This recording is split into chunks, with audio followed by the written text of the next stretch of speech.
From Wish TV and the All Indiana Podcast Network, this is the Business, Equity, and Opportunities Podcast with Scott Sander.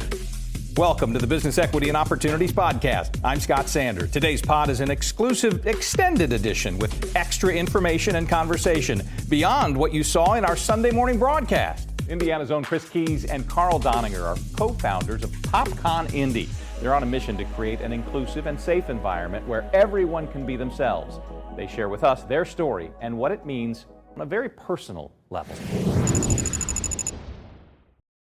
Every business is unique and has a target audience. If you own or manage a business, Circulus Digital Media can help you connect and grow your customer base with turnkey digital solutions that are nimble, offering best-in-class results, service, and support to reach a bigger customer base, allowing you to pinpoint a specific audience down to the smallest details. Get outside the city, the state, span the globe. Put Circulus Digital Media to work for you. Get started now at circulusdigital.com.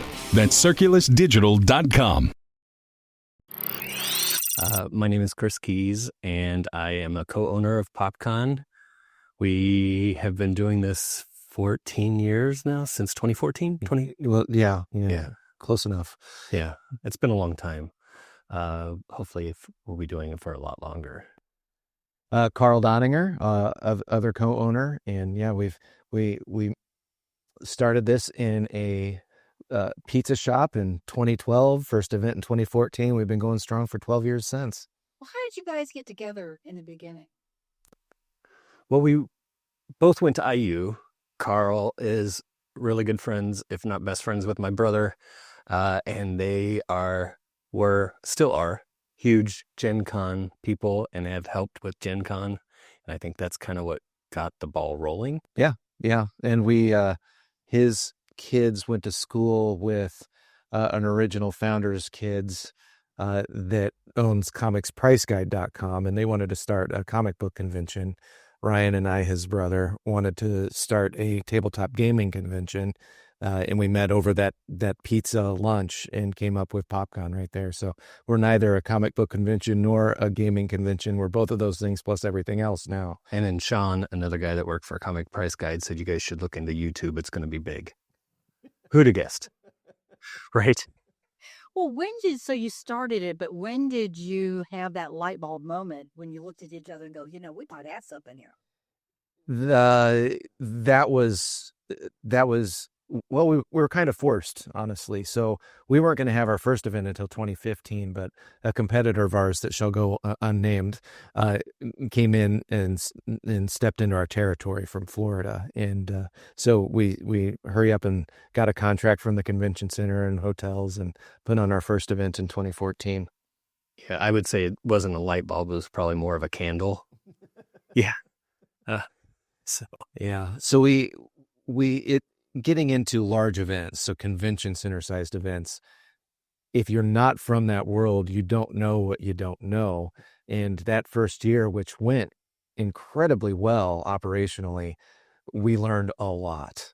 Yeah. So I thought I was going in as an expert of running large events, having worked with the large gaming convention Gen Con that he mentioned. I didn't know a half of it then.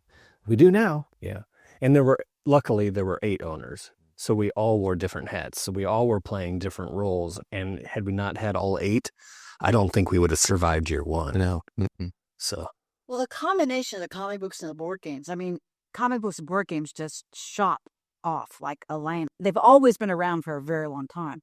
But it seems like I turned around and all of a sudden people are back to board games. We know there's a lot of electronic games out there, but the whole idea of bringing things back, and as I look at these, the fact that I recognize some of these character speaks volume. Yeah, and our name has absolutely nothing to do with the products in front of you either. It's funny that people associate us with Pops, but that has nothing to do with it. Pop is just pop culture, and Pops were not even as big of a thing 12 years ago.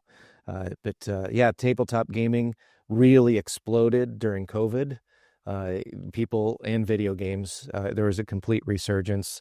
A lot of TV series that people didn't have time to watch all of a sudden were getting binged like crazy during COVID. And I would say you mentioned comic books. I think Marvel was a big push in that one. And I also attributed a lot to The Big Bang Theory, which was just an insanely popular television show that really brought this stuff out of people's basements. And it was cool again, or cool for the first time, I don't even know, to just be out and about and amongst your peers. Well, how cool is it when you see people come to these things and you see all the different generations and maybe people introducing their kids and their family members to this? Talk a little bit about this whole family atmosphere that you guys are building. My favorite thing about PopCon is that I think everybody has their own geek in them, whether it's a sports fan who dresses up and paints their face blue and white for the football games. That's no different than somebody who dresses up like a Marvel character or a anime character. It's all the same. Everybody has some kind of geek that they love.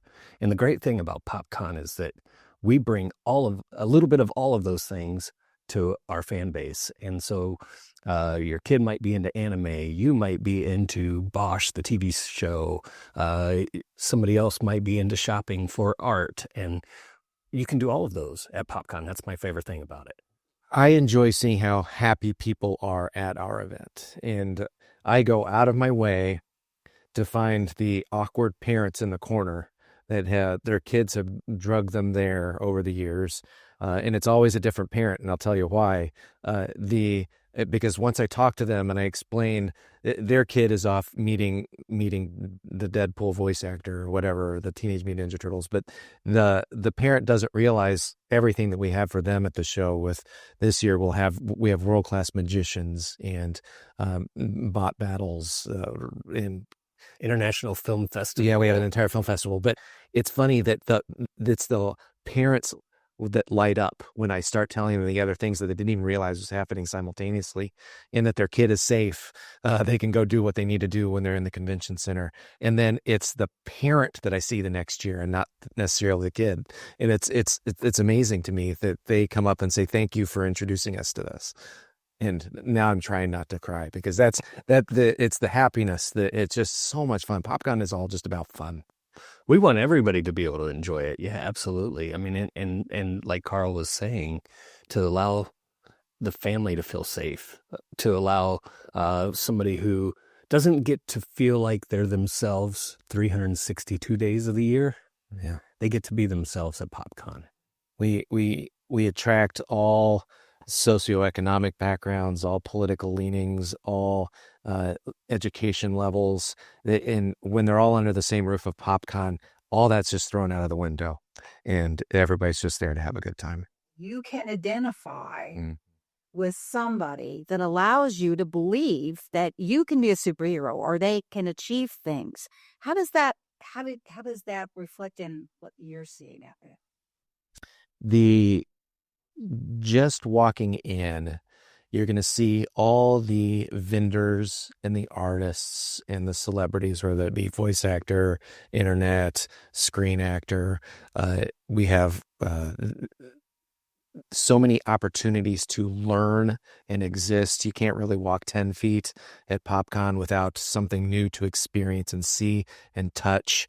If you're an artist, you can meet the people that have made it as artists, and they're not usually shy about explaining the process and what they need to do, if they need additional schooling or not, if they making contacts within the industry. PopCon has become a huge networking opportunity, and it's just grown. And our YouTubers and Twitch streamers, they are TikTokers, I guess now, not necessarily Twitch so much anymore, but they have millions of followers, and it's just often dumb luck, but they can explain the back end of it all if people ask the right questions. It's hard work and dumb luck. Oh yes. Yeah. The amount of content that the voice actors have to produce, that the screen actors' time, and then the content creators, they're just constantly filming, and 1 out of 50 videos do they ever post, because that's the one that might actually do something. being an internet celebrity is no joke. It's a job. So as the industry changes, and now we have AI on the scene, and this is it affects your industry, it affects our industry, for voice work and actual creative content. We're not fighting, but we're trying to figure out how to work within it. But that's really animation. These can get hit pretty hard with AI. Are you guys addressing that, or what do you think about that? And Oh, absolutely. Yeah. I mean, we can't look any direction without seeing something that AI is affecting. And we want to support like the artists that are sitting in front of you and making caricatures or making new paintings, so we want them to be supported. So we're trying to make it an environment that is without AI in our art world. So we really want to work hard to try to protect those people who are being creative. And we're between a rock and a hard place with it, just like you are, just like you explained. It AI is inevitable. It's already here. We all have to do our best at the moment of what is the most appropriate to support everyone in what they enjoy and do and create. And we're going to have to keep rolling with the punches. There's no other way around it. We did add, we specifically are forbidding the sale of anything AI generated at PopCon this year. That may not last. That there may be legislation that prevents such a thing. We don't know. So we're just going to have to, as an industry, embrace our best foot forward every time that it comes in front of us, that we don't know the answer either.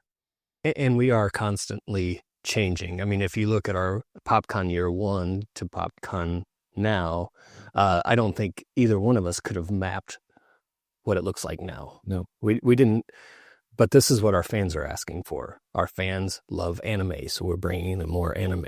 Our fans love voice actors, so we're bringing them more voice actors. We really do listen to what our fans are asking us for, and we want to bring that because we want it to be the best 3 days that we can provide. Well, hold on to it. Yeah. You have the streaming music is dominated for the last several years. And you're right, records are coming back. People sell records at PopCon now, and record art. So they have the art of the original artists from the actual record covers, which was a huge deal when I was a kid. People collected records, and then we had 8 tracks and then CDs, and now nobody even wants a CD anymore. That'll probably come back eventually because you want physical media. They're taking your streaming songs away. So yeah, who knows? We have to look at it at the year that we're doing it and we're just putting the best product we can put forward that year. I want everybody to experience it. I know as a kid growing up, my mom used to always take us to the Boat Sport and Travel Show. We had no money, but we went every year. We weren't ever going to buy an RV. We weren't ever going to buy a boat, but it was something that we did as a family all the time. I want PopCon to be that.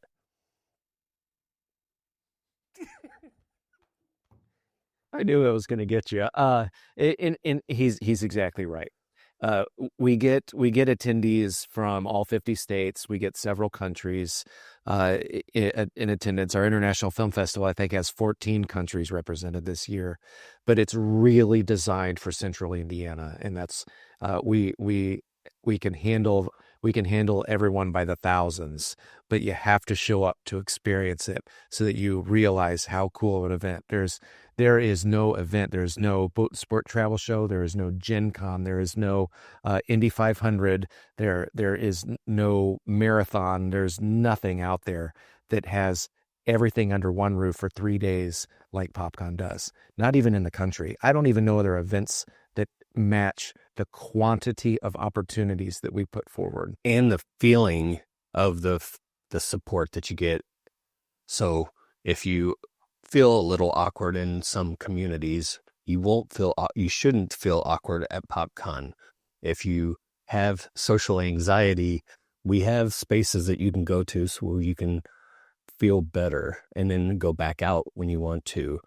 We try to make it a very friendly event. I've been to Gen Con and it's amazing. Gen Con is awesome. There's tons of people. It's overwhelming for me. I want to provide a space that people can go to and learn what a convention is like. And you don't have to dress up. You don't have to wear anything specific. You don't have to love only one thing. You can literally go there and find whatever you want to find that you enjoy. And that's what I want people to know.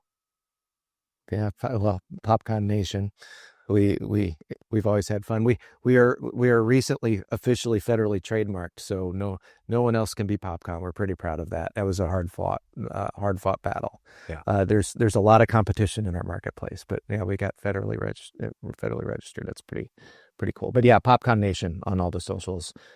We had to find one that fit. And we probably have the best volunteers out there. Oh man, like we have great people working with us. They're just amazing. Our thanks again to all the contributors who joined us for this episode of the Business Equity and Opportunities podcast. We hope you found it enlightening, useful, and inspiring. You'll find more information about the show on our website, beoshow.com. You can watch Business Equity and Opportunities Sunday mornings at 10 on Wish TV or live stream it through wishtv.com.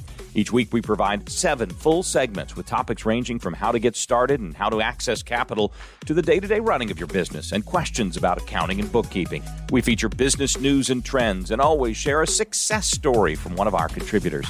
Join us next time for more insights into the world of small business. Be sure to sign up for our Business Equity and Opportunities newsletter to get even more valuable, up-to-date information.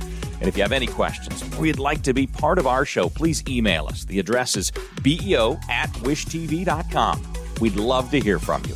I'm Scott Sander. Thanks for listening. Watch the Business Equity and Opportunity Show on Wish TV and access all of our content and share it on demand anytime at beoshow.com. You can find more podcasts from Wish TV on the All Indiana Podcast Network at allindianapodcastnetwork.com.